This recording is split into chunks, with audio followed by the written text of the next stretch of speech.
Labor is supporting this bill regarding the Carter Observatory, and we agree that dissolving the observatory and moving all the functions and assets over to the Wellington City Council, we agree with that, Mr. Chair. The report by Michael Bessel in 2005 said that the Carter was unable to fulfil the functions of a national observatory because of resourcing issues.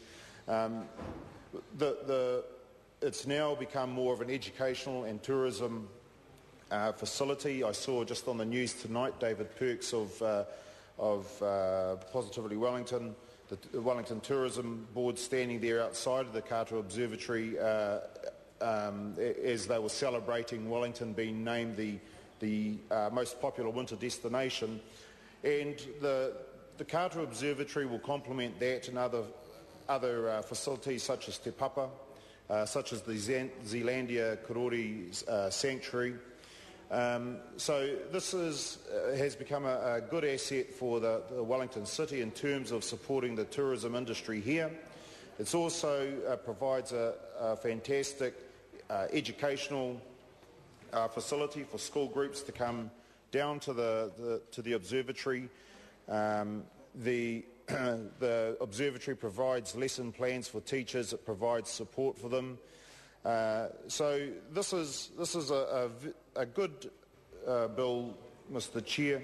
The facilities there are also, there's a number of conference rooms so that groups can have meetings from up to 100 people, various sized rooms. But Mr. Chair, there is a point, and it's the one that Te Ururoa Flavel raised last night. We sort of accept that the observatory is just transferred to the Wellington City Council, but my question I have, and I wonder how well it was considered, is the role that local iwi play in, if they had any role at all, if there was any consideration given to the needs of the local iwi, that the observatory may perhaps, or they may have a role to play, they may benefit in some way from the observatory.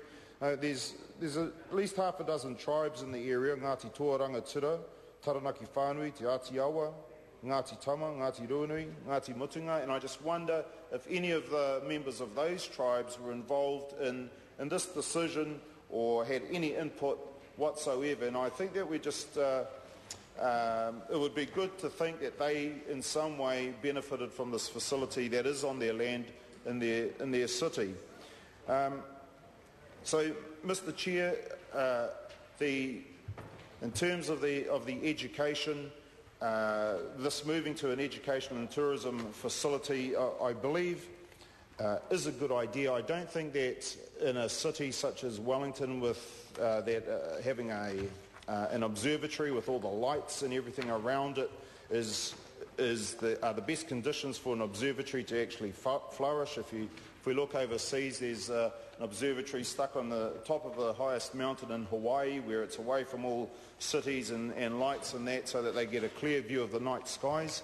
The Wellington skies, and particularly on a day like this, aren't the best for viewing the night skies. There'd be a number of nights during the year when, in fact, it would be difficult for the people using telescopes and that to actually get a clear view of the skies.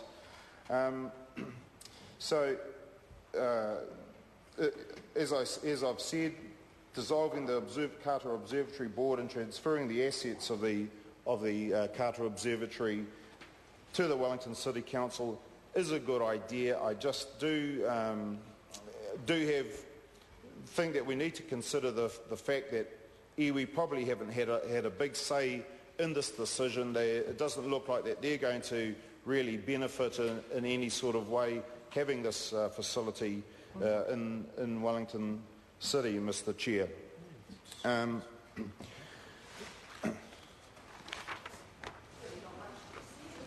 Yeah, it is difficult actually to have much to say, because we do. Don't waste the precious time there saying okay. But Mr. Chair, the Labour Party does support this bill, and thank you.